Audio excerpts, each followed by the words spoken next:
మన ప్రభు అయిన యేసుక్రీస్తు నామమున పేరిట మీకందరికీ నా హృదయపూర్వకమైన వందనాలను తెలియజేస్తున్నాను. చాలామంది విశ్వాసులలో వారి సమస్యలు తీరినట్టే ఉంటున్నాయి, కానీ ఆ సమస్యలకు ఒక పరిష్కారము దొరకటం లేదు. వారి బాధలు పోయినట్టే ఉన్నాయి, కానీ ఆ బాధలు పూర్తిగా వారి జీవితంలోంచి తొలగటం లేదు. కారణం ఏంటో తెలుసా?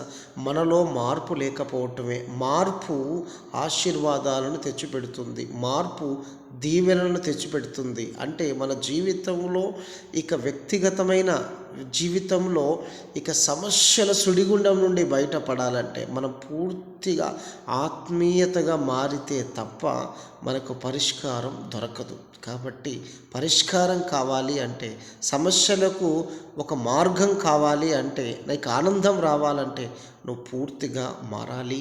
దేవుణ్ణి అంగీకరించి ఆయన మార్గంలో నడుస్తావో నీకు విడుదల.